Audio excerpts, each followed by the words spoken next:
Halo semua, gimana kabar kalian hari ini? Semoga kalian selalu diberikan nikmat kesehatan yang tidak terbatas dan senantiasa selalu dianugerahkan rezeki yang sangat melimpah. Pada kesempatan kali ini, saya akan menceritakan sebuah kisah yang sempat menggemparkan di beberapa media sosial dan menjadi salah satu peristiwa yang tidak akan pernah terlupakan oleh sebagian umat manusia. Di mana kejadian itu terjadi kepada satu keluarga yang bertempat tinggal di kota Surabaya. Dan mereka terindikasi oleh ajaran Islam yang sudah terkotori pemahaman radikal yang di luar konteks dari makna keislaman itu sendiri. Menurut keterangan yang saya dapatkan, diketahui bahwa ada satu orang kepala keluarga yang memiliki peran antagonis dalam merusak istri dan keempat anaknya. Dia tega meracuni pikiran dari keluarganya untuk menghalalkan segala cara dalam melakukan eksekusi di tempat ibadah yang sangat suci. Dan hal itu ditujukan untuk membela agama Islam sebagai satu keyakinan yang mereka sangat yakini. Doktrin yang diajarkan si bapak juga sudah sangat kelewat batas.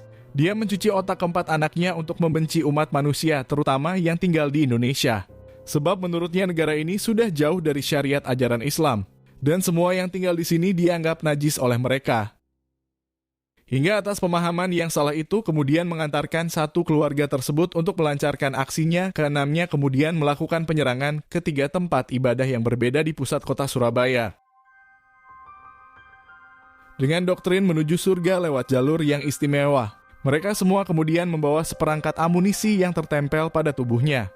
Mereka selanjutnya menghancurkan diri dalam waktu yang bersamaan, dan berharap ada korban yang banyak di tempat ibadah tersebut. Dalam beberapa literasi yang saya dapatkan, mereka ternyata berharap bahwa ada surga dengan 72 bidadari yang menyambut mereka dengan penuh sukacita. Sebuah surga yang nyatanya adalah pemahaman sesat dari seorang guru yang sudah terkontaminasi oleh ajaran sang Raja Iblis. Lalu bagaimana kronologis atas peristiwa tersebut? Dalam kesempatan kali ini saya akan menceritakannya secara keseluruhan dan mengungkapkan beberapa fakta atas kejadian yang sebenarnya terjadi. Saya berharap kita semua bisa mendapat pelajaran atas kisah yang disampaikan ini dan memahami bagaimana ritme perjalanan hidup seorang manusia hingga tidak lagi menjadi seorang manusia. Sebab dengan dalih meyakini suatu pemahaman seorang imam ataupun guru, para radikal itu seolah melupakan hak hidup dari orang lain yang diberikan oleh Tuhan di dunia ini. Hingga dengan kesadaran yang penuh mereka melakukan serangkaian eksekusi dalam satu waktu dan menargetkan orang yang tidak berdosa hanya karena mereka berbeda keyakinan. Saya juga ingin menegaskan kepada kalian semua tentang tujuan pembuatan dari cerita ini bukan semata untuk menyudutkan agama tertentu. Sebab konteksnya saya hanya ingin memberikan edukasi serta pemahaman dari sudut pandang yang lain. Dan semoga kita semua bisa mengerti hingga terhindar dari pemahaman yang sama. Sebelum saya akan masuk ke dalam kronologis dari kisah ini, saya terlebih dahulu akan menceritakan latar belakang dari kehidupan satu keluarga tersebut. Si bapak yang menjadi peran antagonis dalam peristiwa ini bernama Dita Upriyanto. Dia berusia sekitar 48 tahun dan bertempat tinggal di salah satu kota di Provinsi Jawa Timur. Kehidupan yang dijalani oleh pria itu sebenarnya tidak terlalu mencolok di masa remaja. Pada tahun 1990 dia memilih melanjutkan pendidikan ke D3 dengan jurusan ilmu pemasaran dan marketing. Menurut keterangan dari salah seorang dosen di sana, dia mengenal sosok dari Dita sewaktu menjadi pelajar memiliki nilai akademis yang cenderung biasa saja, dan bukan seorang mahasiswa yang cukup mencolok ketika berada di dalam kelas. Hingga pada masa perkuliahan itu, Dita Upriyanto kemudian bertemu dengan seorang wanita yang berparas sangat cantik dan dia adalah anak terpandang dari salah satu keluarga di kota Surabaya. Dalam masa penjajakan ataupun perkenalan satu sama lain, mereka berdua ternyata tidak butuh waktu yang lama untuk memutuskan menjalin hubungan ke arah yang lebih serius. Wanita yang bernama Puji Kuswati itu nyatanya adalah lulusan dari universitas terbaik di Provinsi Jawa Timur. Dia juga memiliki tingkat intelektual yang cukup tinggi sebab sering mendapat nilai akademis yang sangat baik. Keduanya kemudian menikah setelah kurang lebih 4 bulan berkenalan. Pada saat itu Puji Kuswati berusia sekitar 23 tahun dan Dita Upriyanto berusia sekitar 28 tahun. Keduanya kemudian menggelar pesta pernikahan itu dengan cukup sederhana, hingga hanya mengundang kerabat terdekat dari masing-masing keluarga mereka. Singkat cerita, keduanya kemudian sudah resmi menjadi sepasang suami dan istri, dan hubungan rumah tangga itu di tahun pertama berjalan dengan sangat harmonis. Keduanya juga menjalani pernikahan itu dengan dasar agama yang cukup kuat, meskipun faktor ekonomi selalu menjadi permasalahan yang cukup sering terjadi. Hingga berjalannya waktu, keduanya kemudian dikaruniai 4 orang anak yang sangat lucu dan menggemaskan, dan kehadiran buah hati itu sangat menyempurnakan ibadah pernikahan di antara keduanya. Pada sekitar tahun 2010, kehidupan antara Puji Kuswati bersama dengan suaminya dianugerahkan penghasilan yang semakin bertumbuh. Kehadiran keempat orang anak itu ternyata membawa rezeki yang sangat berlimpah untuk keluarga mereka. Hingga karena sudah memiliki cukup tabungan, mereka akhirnya memutuskan untuk membeli sebuah rumah yang memiliki luas tanah yang lebih besar. Dan itu bertempat di komplek perumahan Wisma Asri di Kecamatan Wonorejo di kota Surabaya. Menurut keterangan yang saya dapatkan, profesi yang dijalani oleh Dita Upriyanto ternyata adalah seorang pengusaha. Dia diketahui menjadi pemasok minyak zaitun di Provinsi Jawa Timur. Dalam keterangan yang disampaikan oleh warga sekitar, mereka mengaku sebenarnya tidak terlalu mengenal sosok dari Dita Upriyanto. Selain jarang keluar rumah, pria itu juga jarang berinteraksi dengan lingkungan sekitar. Akan tetapi berbanding terbalik dengan sosok dari istrinya, sebab dia seperti mewakili suaminya dalam bersosialisasi dengan para warga di dekat tempat tinggalnya. Menurut keterangan di salah satu halaman berita dari rumah itulah, ternyata Dita Upriyanto mulai memperdalam ajaran agama Islam. Awalnya dia diajak oleh salah satu rekan bisnisnya untuk mengikuti pengajian yang cukup tertutup. Hingga dari sana dia diduga secara sengaja dipaparkan segala isu mengenai syariat Islam yang sudah tercampur ajaran yang kotor. Beberapa pengajar itu meracuni pikiran Dita Upriyanto dengan segala rentetan peristiwa ketidakadilan yang terjadi terhadap agama Islam. Hingga hal itulah yang membuat dia berpikir bahwa pemerintah sekarang sudah kelewat batas dan dirinya akan mengubah strata sosial di sini agar lebih memurnikan ajaran Islam. Dari pengajian yang rutin dijalani oleh pria itu, dia akhirnya sudah terbawa ke arah yang negatif dari ajaran yang radikal. Di sana dia semakin didoktrin untuk membenci negara yang dianggap boneka ini. Dalam beberapa kajian yang disampaikan oleh para guru atau yang dianggap ulama, di sana dia diberikan pemahaman untuk mengabdikan seluruh hidupnya di jalan Islam versi mereka. Dia juga dijanjikan akan didirikan negara berbasis Islam dengan syariat ajaran yang mutlak dari kitab Al-Quran. Selain ditanamkan dengan pemahaman bahwa mereka yang berbeda adalah musuh, rata-rata pengikut juga diwajibkan untuk mengajak seluruh anggota keluarganya agar mau mengabdikan hidup pada Islam versi mereka.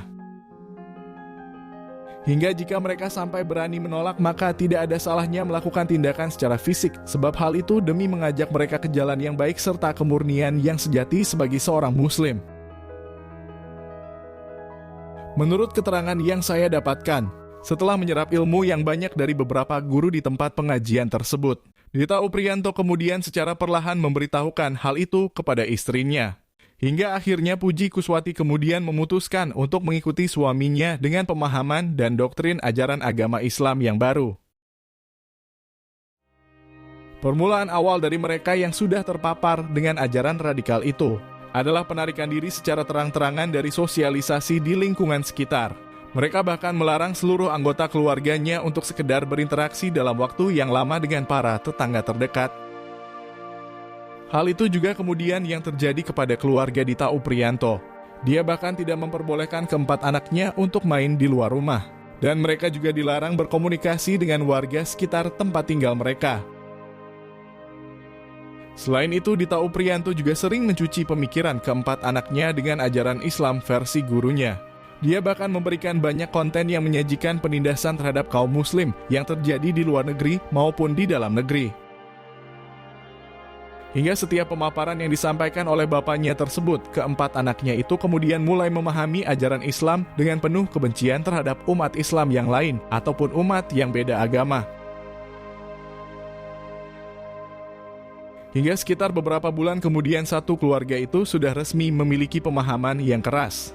Keenamnya bahkan berada pada dimensi yang lain dari ajaran Islam yang semestinya.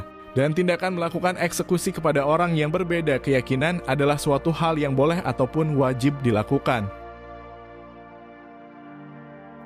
Setelah menjadi pengikut yang setia dalam satu kelompok pengajian tersebut, di beberapa tahun berikutnya Dita Upriyanto kemudian diberikan sebuah tugas yang cukup khusus dari gurunya.